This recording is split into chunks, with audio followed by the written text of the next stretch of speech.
اگر ہندو بھی غوث پاک پر اعتماد کر لے تو میرا غوث ہندوؤں کو بھی ضائع نہیں ہونے دیتا، ان کی آس بھی ٹوٹنے نہیں دیتا۔ آپ کو پتا ہے راجہ رنجیت سنگھ کی حکومت کا دور ہے، راجہ رنجیت سنگھ کی حکومت کا دور ہے، دور حکومت ہے رنجیت سنگھ کا، اور اس وقت ایسا محبتوں کا ماحول تھا کہ اللہ اکبر، ہندو مسلمان ایک بستی میں رہتے، اور پھر اللہ اکبر مسلمانوں کے یہاں اگر کوئی فنکشن ہوتا وہ ہندوؤں کو شامل کرتے، اسی طرح اللہ اکبر مسلمانوں کے بہت سارے معاملات ان ہندوؤں کو پتہ چلتے کہ یہ کر کیا رہے ہیں۔ اللہ اللہ، راجہ رنجیت سنگھ کا دور ہے، اس دور کے اندر ایک خاتون تھی مسلمان، اور اس کے پڑوس میں ایک ہندو عورت رہتی تھی۔ اللہ اکبر، لوگ کہتے وہ ہندو بہن رہتی تھی۔ اللہ اللہ، اور جب بھی ہر مہینے 11ویں شریف ہوتی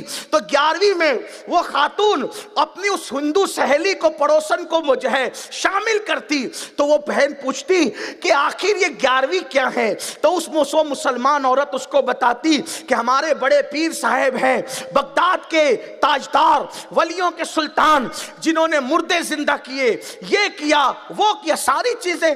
اب قادری سے کوئی پوچھے تو وہ چپ رہے گا؟ یا اللہ، ہم تو کہتے کوئی چھیڑ کر تو دیکھے، ہم اتنا بتائیں گے غوث پاک کے لیے کہ غوث پاک کے لیے کہنے والوں نے کہا اگر پوری زمین کے درختوں کے پتوں کو کاغذ بنا دیا جائے، درختوں کی کلموں کو، اس کی ٹہنیوں کو قلم بنا دیا جائے، سارے سمندروں کو روشنائی بنا دی جائے، انسان، جنات، فرشتے سب مل کر غوث کی شان لکھتے رہے تو لکھنے والے تھک جائیں گے، پتے ختم ہو جائیں گے، روشنائی ختم ہو جائے گی، سمندروں کا پانی ختم ہو جائے گا، میرے غوث کی شان کبھی ختم نہیں ہو سکتی، کیونکہ ان کی شان یہ ہے، وہاں کیا مرتبہ اے غوث ہے بالا تیرا، اونچے اونچوں کے سروں سے قدم آلہ تیرا، سر بلا کیا کوئی جانے کہ ہے کیسا تیرا، اولیاء ملتے ہیں آنکھیں، وہ ہے تلوہ تیرا، سارے اقطاب جہاں کرتے ہیں کعبے کا طواف، کعبہ کرتا ہے طواف در والا تیرا۔ غوث وہ ولی ہے، کعبہ جس کے گھر کا طواف کرنے آتا ہے، کعبہ جس کی چوکھٹ پہ آتا ہے، وہ غوث العظم دستگیر کی شان۔ لوگ کہتے ہیں کیا کعبہ بھی آ سکتا ہے؟ میں نے کہا میں تجھ سے بات ہی نہیں کر رہا۔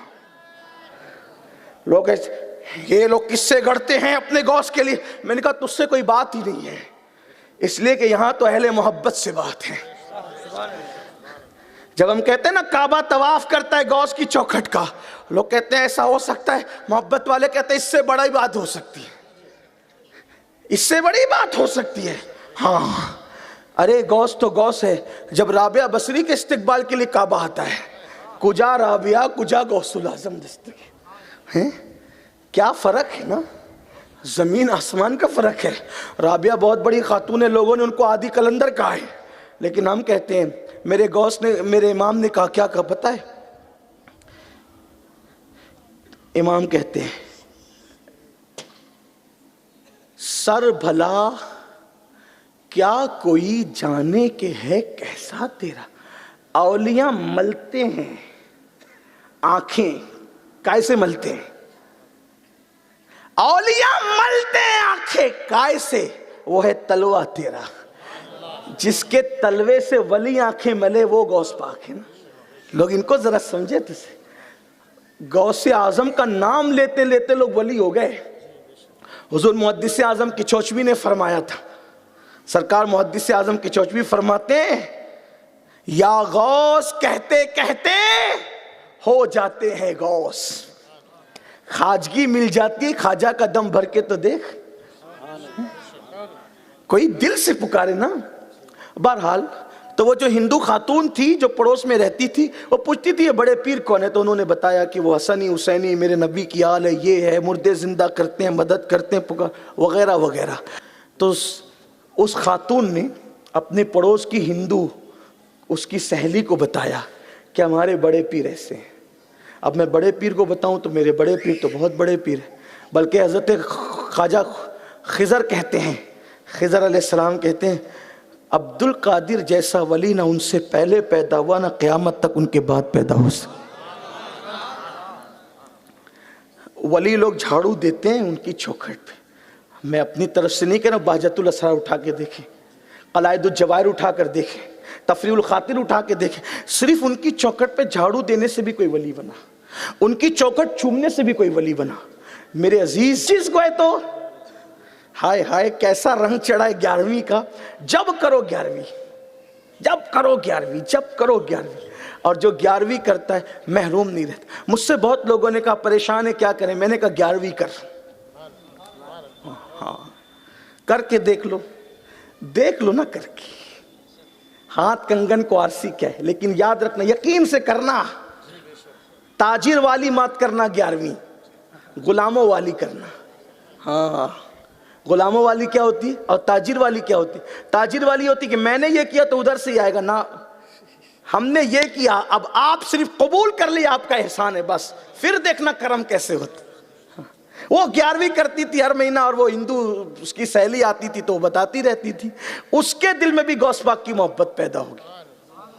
وہ ہندو خاتون کے، وہ تھی غریب لیکن غوث پاک کو وہ بھی چاہنے لگی۔ ایک دن وہ ہندو خاتون اپنے میکے جا رہی تھی، دیوالی کے دن تھے، اس نے جانا تھا اپنے میکے، اس کا غریب شوہر، اس کا پتی اس کے ساتھ تھا، اور اس خوبصورت لڑکی کو ایک بدعقیدہ اس پہ نظر رکھے ہوئے تھا، اور وہ اپنے آپ کو مسلمان کہلاتا تھا، اس پہ وہ چاہتا تھا کہ اس کی غربت کا وہ سودا کرے، غربت کو روکڑا کرے، اس کی غربت کا مذاق اڑائے، تو یہ بہت کوشش کرتا تھا۔ لیکن یہ ہندوستان ہے، ہمارا بھارت ہے، یہاں مسلمان ہو کہ ہندو ہو کہ سکھ ہو کہ عیسائی ہو، کسی کی بیٹیاں ہمارے یہاں بے غیرت نہیں ہیں۔ یہاں کی مٹی میں اللہ نے محبت رکھی اور حیا رکھی ہے، یہاں کی بیٹیاں بہت باغیرت ہے، کسی مذہب کی ہو بہت باغیرت ہے۔ ہم نے اپنے بچپن میں دیکھا ہے، اب تو ٹی وی سیریلوں نے سب کو بے پردہ کیا، ہم اپنے بچپنے میں دیکھتے تھے کسی مذہب کی عورت ہو کبھی وہ بغیر دوپٹے کے اور بغیر گھونگھٹ کے مردوں کے سامنے نہیں آتی، بلکہ ہم نے راستے میں جھاڑو دینے والی عورتوں کو بھی اپنے بچپنے میں دیکھا ہے کہ وہ مسلمان نہ تھی، ان کو لوگ نچلی ذات کا کہتے تھے، مگر ہم جیسے بچے بھی اسکول جاتے وقت آ جائیں تو دیکھتے تھے کہ ان کا گھونگھٹ ان کے ماتھے سے لٹک رہا ہوتا، اس کا چہرہ بھی نہیں دیکھ پاتے تھے۔ آج تو کروڑ پتیوں کی بیٹیاں بے پردہ نکل گئی، آج تو ارب پتیوں کی بیٹیاں ولیموں کے اندر بغیر دوپٹے کے جا رہی ہے، بے غیرتی ہے۔ لوگ کہتے ہیں پردہ ایسا پردہ ویسا، میں نے کہا پردے کی تعلیم اسلام تو دیتا ہے، لیکن ہندوستان کی مٹی نے بھی پردے کی تعلیم دی ہے، ہندوستان کی تہذیب نے بھی پردے کی تعلیم دی ہے۔ ہمارے مذہب میں بے پردگی کی اجازت نہیں ہے، بالکل صحیح ہے، لیکن ہندوستان کی پرانی تہذیب بھی پردے کی بات کرتی ہے۔ پردہ ہمارے یہاں اسلام میں ہے، بالکل ہے، الحمدللہ۔ جہاں حیا ہوگی وہاں پردہ ہوگا۔ اسلام بھی حیا کی بات کرتا ہے، ہندوستان کی مٹی میں بھی اللہ نے حیا رکھی ہے، اور مجھے ایسا لگتا ہے کہ اس مٹی میں حیا اس لیے ہے کہ سب سے پہلے با حیا اسی زمین پہ آیا آدم کی شکل میں، ان کے قدموں کی برکت ہے کہ اس مٹی میں حیا ہے۔ تو اس بدعقیدہ جو اپنے آپ کو مسلمان کہتا تھا، جب دیکھا کہ دونوں میاں بیوی پتی پتنی جا رہے ہیں، پیدل کوئی سواری نہیں ہے، اس گاؤں سے اس گاؤں جانا ہے، بیچ میں جنگل ہے، ایک گھوڑا لے کے پیچھے پیچھے چل پڑا۔ جب پیچھے پیچھے چل پڑا تو یہ دونوں میاں بیوی کو روک کے کہتا ہے کہ بھئی میرے گھوڑے پہ بیٹھ جاؤ۔ اس کے شوہر نے کہا کیسے گھوڑے پہ بیٹھیں، ایک گھوڑے پہ کیسے تمہارے ساتھ کیسے بیٹھے، نہیں بیٹھ سکتے۔ تو اس نے کہا ایک کام کرو، میں تمہیں پیدل چلتے نہیں دیکھنا چاہتا، میں اتر جاتا ہوں، لگام پکڑ لیتا ہوں گھوڑے کی، تم اور تمہاری بیوی بیٹھ جاؤ۔ انہوں نے کہا نہیں بھئی، ہمیں تیری آنکھ میں کچھ اچھا نظر نہیں آتا۔ تو وہ جو عورت تھی نا، اس کی بیوی، اس نے کہا کہ ہم بیٹھیں گے، ایک شرط ہے، تم کوئی ضمانت دو، کوئی گارنٹی دو، عہد دو، ہم بیٹھ جائیں گے۔ اب وہ تھا تو بدعقیدہ، کلمہ پڑھتا تھا، لیکن ظاہر سی بات ہے ہر مسلمان کلمہ پڑھنے والا اچھا ہو، یہ کوئی ضروری تھوڑی ہے، کچھ تو ایسے بدبخت بھی ہوتے نا، اور وہ بڑی تفصیل ہے، اس میں بھی میں اس کی طرف نہیں جاتا، لیکن ہے تو ایسے کہ زبان سے کلمہ پڑھتے اندر کوئی کلمے کا اثر ہوتا بھی نہیں نا، ایسے بدبخت بھی تو ہیں نا۔ تو اس نے کہا کس کی ضمانت چاہیے؟ کس کی ضمانت چاہیے؟ کون سا ہے چاہیے؟ اس کی زبان سے پٹ نکلا، کیونکہ اس کی بات زبان پہ بار بار غوث غوث یا غوث یا غوث یا غوث تھا۔ اس نے کہا کہ وہ 11ویں والے پیر صاحب ہیں نا، ان کی ضمانت دے دو، کہ ان کی ضمانت تم ہمارے ساتھ غلط نہیں کرو گے۔ اس کو تو اور آسان تھا، کیونکہ تھا بد عقیدہ، ولیوں کا ماننے والا نہیں تھا وہ اس دور میں، پتہ نہیں کس چکر میں پڑ گیا تھا۔ اس لیے کہ وہ دور ہے، ابھی انگریزوں کی آمد شروع ہو چکی تھی۔ آپ تاریخ پڑھ لیں، راجہ رنجیت سنگھ کا جو تھا، یعنی ابھی بدعقیدگی کے جراثیم ہندوستان میں شروع ہو چکے تھے۔ جس طریقے سے ابھی وہ ایک نیا وائرس آ گیا نا، جیسے تو ابھی 5 مریض آپ کے یہاں بھی تو کیسے تھوڑے سے شروع ہوئے نا، تو ایسے اس دور میں وہ بدعقیدگی کے جراثیم شروع ہو گئے تھے۔ سب کو نہیں لگے تھے، ایسے چند کو لگے تھے، اور باقی سب لرزہ بر اندام تھے۔ تو یہی ہوا، اس کو کہا کہ بڑے پیر صاحب کی ضمانت دے دو۔ اس نے کہا فوراً ہاں بالکل بالکل بڑے پیر صاحب کی ضمانت۔ تو کہا کہ اچھا سوار ہو جاؤ، میں اترتا ہوں، سوار ہو جاؤ۔ جیسے یہ اتر کر کے، شوہر نے پہلے بیوی کو سوار کیا، ابھی وہ بیوی سوار ہوئی تھی کہ اس نے تلوار نکالی اور اس کی گردن اڑا دی، اور یہ بیٹھ گیا جست لگا کر کے گھوڑے پر، اور ایڑ لگائی، اور اس کو دبوچا اپنے بازوؤں میں۔ جب دبوچ رہا تھا اپنے بازو میں، تو وہ ایسے جھک جھک کر دیکھ رہی، پیچھے مڑ کے دیکھ رہی تھی۔ تو اس نے مذاق اڑاتے ہوئے کہا، اے لڑکی، یہ مڑ مڑ کے کس کو دیکھ رہی ہے؟ تیرے پتی کو تو میں نے قتل کر دیا ہے۔ کہا میں نے دیکھا میرا پتی قتل ہو گیا ہے، لیکن میں بڑے پیر کو دیکھ رہی ہوں، 11ویں والے پیر کا انتظار ہے۔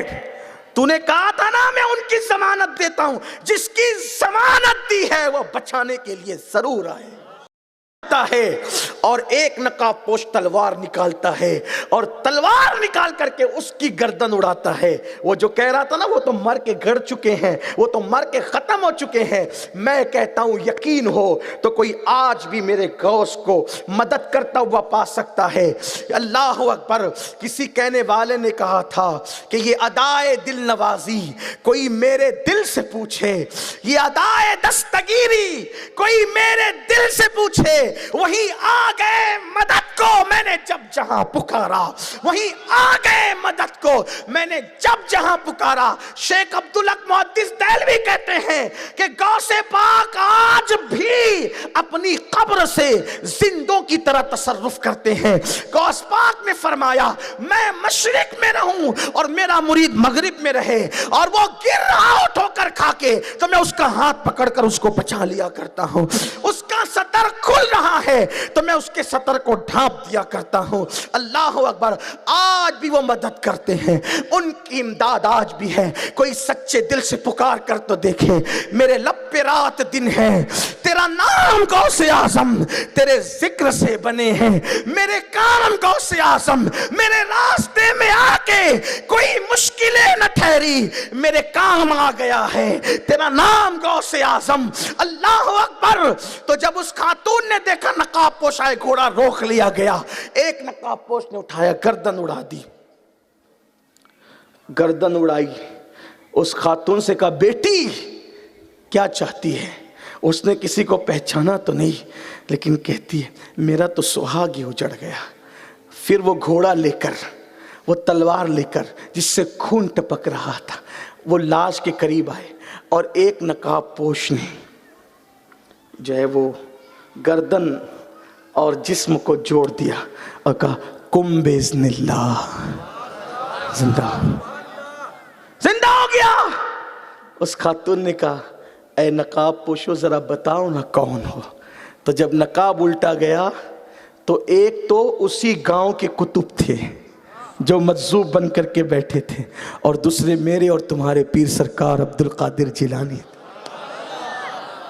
کوئی یقین کر کے ان کو، پھر جب قرآن کہہ رہا ہے کہ وہ قیامت میں مدد کرے، دیکھیے مسئلہ کہاں اٹکتا ہے، لوگ کہتے ہیں وہ مدد نہیں کر سکتے۔ میں کہا جب اللہ قرآن میں کہہ رہا ہے کہ وہ مدد کر سکتے قیامت میں، جو قیامت میں اللہ کے عذاب سے بچا سکتا ہے، کیا وہ دنیا کی مصیبتوں سے نہیں بچا سکتا؟ کوئی یقین تو کرے۔ اور پھر غوث پاک کہتے ہیں کہ میرے اللہ نے میرے ساتھ وعدہ کیا ہے کہ جو میرا مرید ہوگا میں دنیا میں بھی اس کی حمایت کروں گا اور آخرت میں بھی اس کی حمایت کروں گا، اور میرا اللہ میری حمایت کو قبول فرمائے گا۔